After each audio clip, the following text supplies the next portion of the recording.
மொபைலோ லேப்டாப்போ எதுவாயினும் நீண்ட நேரம் திரையின் முன்பு முகத்தை தொடர்ந்து காட்டினால் முகம் கருப்பாகும் என எச்சரிக்கிறார்கள் மருத்துவர்கள்.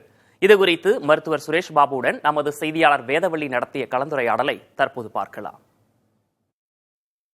வணக்கம் டாக்டர். பொதுவா சூரியனுக்கு கீழே அண்டர் த சன் தான் ரொம்ப நேரம் இருந்தனா ஸ்கின் பாதிக்கப்படும் அப்படின்னு சொல்லுவாங்க. ஆனா ஸ்கிரீன் முன்னாடி நிறைய நேரம் இருந்தாலும் ஸ்கின் பாதிக்கப்படும் அப்படின்னு சொல்றாங்களே, ஏன், என்ன காரணம்? ஸ்க்ரீன்லேருந்து ப்ளூ லைட், அதாவது ஹை எனர்ஜி ப்ளூ லைட்னு சொல்லிட்டு எமிட் ஆகிட்டே இருக்கும். அது டெஃபினட்டாக முகத்தோ இல்லை எக்ஸ்போஸ்ட் ஏரியா எல்லாத்தையும் கரும்பு நேரமாக மாற்றலாம். அது எப்படி மாற்றுதுன்னா, அதில் நம்ம அண்டர் த ஸ்கின்னில் ஆப்சின்னு சொல்லிட்டு ஒரு ரிசப்டரை கூட்டி அது நம்ம மெலனோசைட் சொல்கிற அதில் கருமை நிற செல்களை அதிகப்படுத்துது உருவாக்குறதுக்கு. அதனால் நம்ம நிறம் கருமையாக மாறிக்கிட்டே இருக்குது over the years. It is not one day. தொடர்ந்து யூஸ் பண்ணுறதுனால தொடர்ந்து அது கருமை நிறம் ஏற்படுத்திகிட்டே இருக்குது. மொபைலை பார்க்க என்ன ஆகுதுன்னா, நம்ம தோலுக்கு கீழே இருக்கிற செல்ஸ் எல்லாம் டீஜெனரேட் ஆகுது.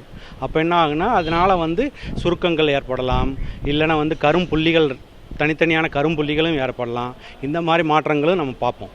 இப்ப பல்வேறு துறைகள்ல இருப்பவங்களும் திரை முன்னாடி அமர்ந்து உட்கார்ற வேலையை தான் செய்யறாங்க. அதெல்லாம் தாண்டி சாதாரண மக்களுமே மொபைலை அதிகப்படியா யூஸ் பண்ற காலம் தான் இப்ப இருக்கு. அப்படி இருக்கும்போது இந்த மாதிரியான பாதிப்புகள் சருமத்திற்கு ஏற்படாமல் இருக்கணும் அப்படின்னா என்ன பண்ணணும் டாக்டர்? மெயினாக ஃபர்ஸ்ட் ஆஃப் ஆல் மொபைல், இப்போ எல்லா மொபைலும் வருது நைட் மோட்னு சொல்லிட்டு, அதை சுவிட்ச் ஆன் பண்ணிக்கணும். Night mode definitely filters the blue light. அந்த நைட் மோடு போட்டுட்டு தென் வீட்டில் இருக்கமோ வெளியே போகிறோமோ sunscreen is compulsory. Preferably tinted sunscreen.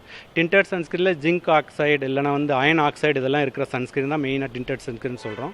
அது இருந்தால் ஃபிசிக்கல் சன்ஸ்க்ரீன். கெமிக்கல் சன்ஸ்க்ரீனோட ஃபிசிக்கல் சன்ஸ்க்ரீன் தான் இதுக்கு பெட்டரு. அது ரெகுலராக யூஸ் பண்ணுறது.